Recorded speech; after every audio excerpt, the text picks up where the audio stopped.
नमो बुद्धाय जय भीम विचार मंच आयोजित हिंदी धम्म ग्रंथ पठन मालिका में मैं प्रणाली काटे आप सभी का स्वागत करती हूँ। भगवान बुद्ध और उनका धम्म। सारिपुत्त तथा मोगलायन की धम्म दीक्षा।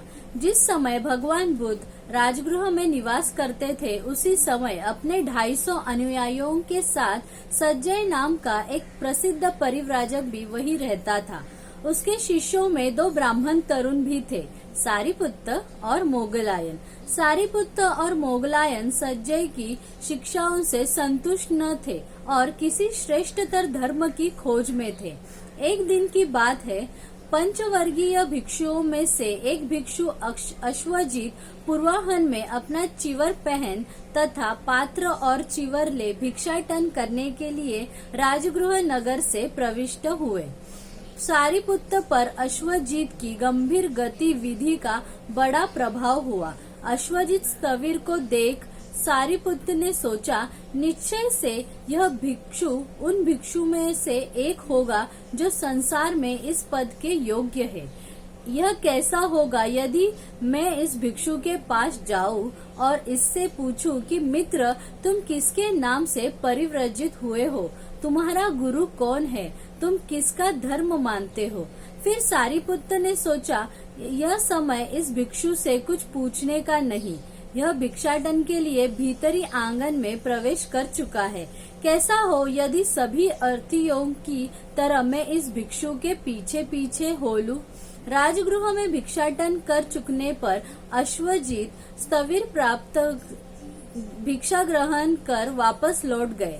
तब सारिपुत्त वहां पहुंचे जहां अश्वजीत थे। समीप पहुंचकर कुशल क्षेम पूछ एक और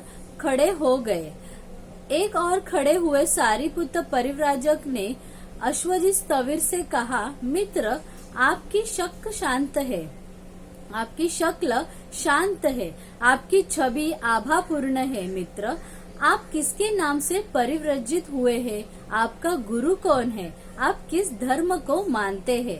अश्वजीत का उत्तर था, मित्र, निश्चय से जो शाक्य कुल प्रव्रजित महान श्रमण है, मैं उन्हीं के नाम से प्रव्रजित हुआ हूँ। वे ही मेरे गुरु है और मैं उन्हीं के धम्म को मानता हूँ। और हे पूज्यवर, आपके गुरु का सिद्धांत क्या है? वह आपको किस बात की शिक्षा देते हैं? मित्र, मैं एक नया ही शिष्य हूँ। मुझे प्रव्रजित हुए थोड़ा ही समय हुआ है। मैंने अभी कुछ ही समय पूर्व इस धम्म विनय को ग्रहण किया है। मैं विस्तार पूर्वक तो आपको धम्म बता नहीं सकता, लेकिन मैं आपको संक्षेप में ही बताऊंगा। तब परिव्राजक सारिपुत्त ने स्थविर अश्वजीत से कहा, मित्र, कम या अधिक आप जितना चाहे मुझे बताए, लेकिन मुझे उसका सार अवश्य बता दे। मैं सार ही चाहता हूँ। बहुत से शब्दों को लेकर क्या करना है? तब अश्वजीत ने सारिपुत्त को तथागत की शिक्षाओं का सार बताया, जिससे सारिपुत्त का पूर्ण संतोष हो गया। यद्यपि सारिपुत्त और मोगलायन भाई भाई नहीं थे, लेकिन वे दोनों 2 भाइयों के ही समान थे। उन्होंने परस्पर एक दूसरे को वचन दे रखा था, जिसे सत्य की पहले प्राप्ति हो वह दूसरे को इसकी सूचना देगा। यही दोनों की आपस की वचनबद्धता थी। तदनुसार सारिपुत्त वहां पहुंचे जहां महामोगलायन थे। उन्हें देखकर मोगलायन ने सारिपुत्त से कहा, मित्र, आपकी शक्ल शांत है, आपकी दबी आभापूर्ण है। तो क्या आपने सत्य प्राप्त कर लिया है? हाँ मित्र, मैंने सत्य प्राप्त कर लिया है। और मित्र, आपने सत्य कैसे पा लिया है? तब सारिपुत्त ने वह सारी घटना सुनाई जो उसके और अश्वजीत के साथ घटी थी। तब मोगलायन ने सारिपुत्त से कहा, तो मित्र, हम भगवान तथागत के पास चले ताकि वह हमारे शास्ता बने।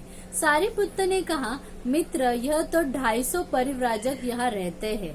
यह हमारी ओर ही देखकर यहाँ रहते हैं। इसके पहले कि हम उन्हें छोड़ जाए, हमारे लिए यह उचित है कि हम उन्हें बता दें। वे जो चाहेंगे करेंगे। तब सारीपुत्र और मोगलायन वहां गए जहां वे थे। उनके पास जाकर उन्होंने कहा, हम महाश्रमण की शरण ग्रहण करने जा रहे हैं। वहाँ महाश्रमण ही हमारे शास्ता है। उन्होंने उत्तर दिया, आपके ही कारण हम यहाँ रहते हैं और आपको ही मानते रहते हैं। यदि आप महाश्रमण के अधीन ब्रह्मचर्य का जीवन व्यतीत करेंगे तो हम सब भी यही करेंगे। तब सारीपुत्र और मोगलायन संजय के पास गए और पहुंचकर संजय से कहा, मित्र, हम तथागत की शरण में जाते हैं। वह तथागत ही हमारे शास्ता है।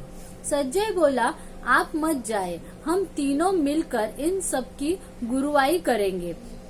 दूसरी और तीसरी बार भी सारीपुत्र और मोगलायन ने अपनी बात दोहराई।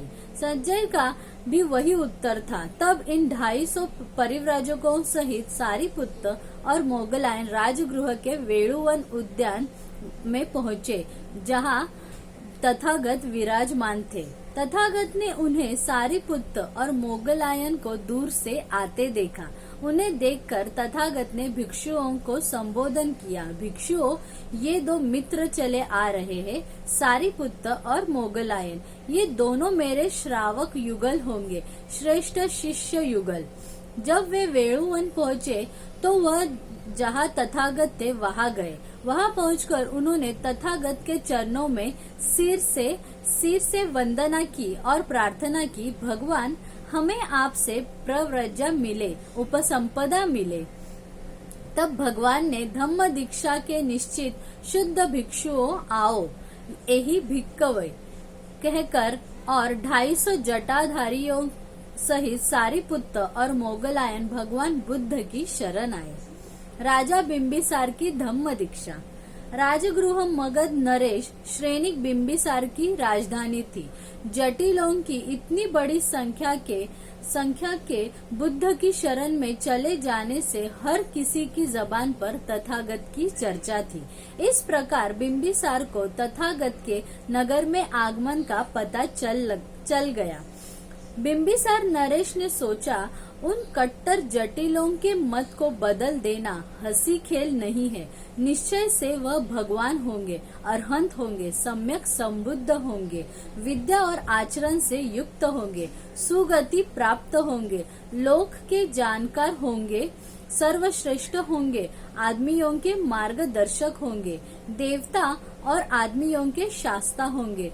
वे निश्चय से स्वबुद्ध धम्म की शिक्षा दे रहे होंगे।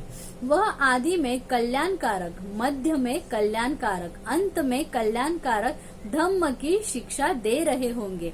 वे अर्थों और शब्दों सहित धम्म का ज्ञान करा रहे होंगे।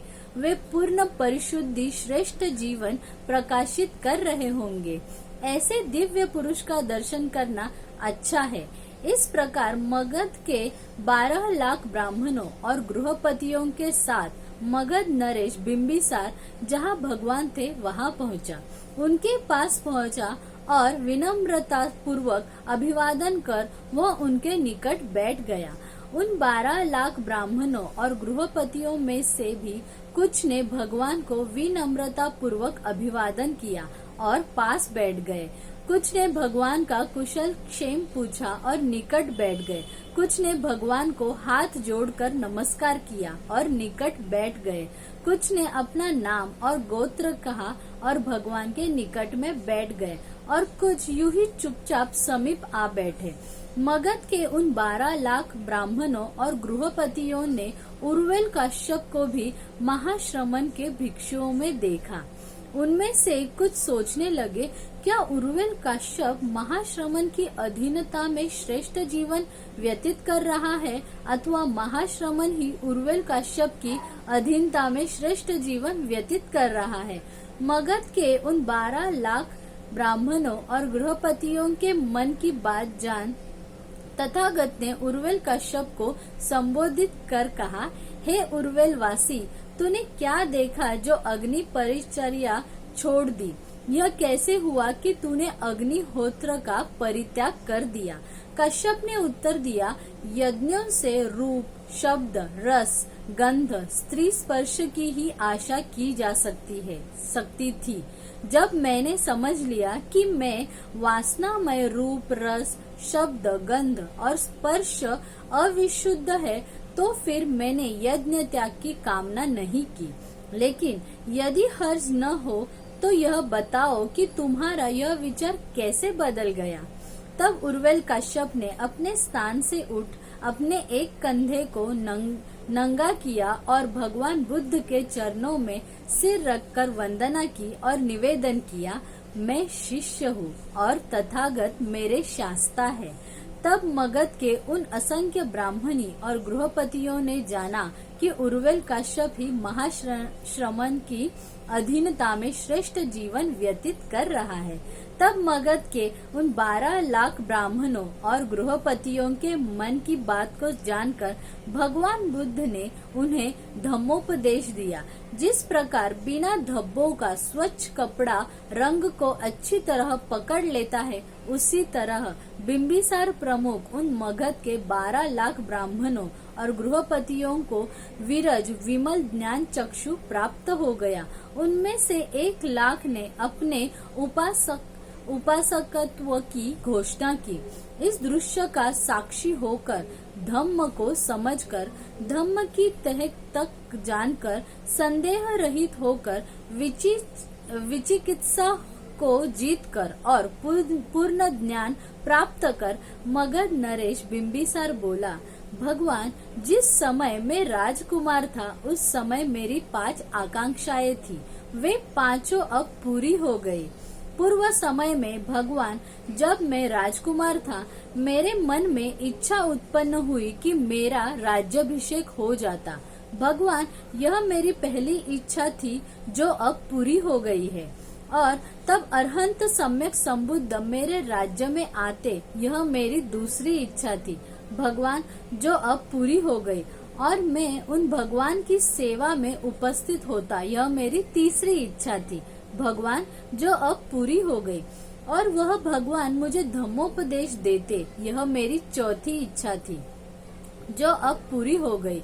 और मैं उन भगवान का धम्म हृदयगम कर पाता, यह मेरी 5वीं इच्छा थी। भगवान, जो अब पूरी हो गई। भगवान, जिस समय मैं राजकुमार था उस समय मेरी ये 5 इच्छाएं थी जो अब पूरी हो गई।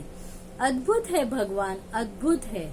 जैसे कोई औंधे को सीधा कर दे, अथवा ढके हुए को उजाड़ दे, अथवा पथभ्रष्ट को मार्ग दिखा दे, अथवा अंधेरे में प्रदीप जला दे ताकि आंख वाले रास्ता देख सके, उसी तरह से भगवान ने नाना प्रकार से धम्मोपदेश दिया है।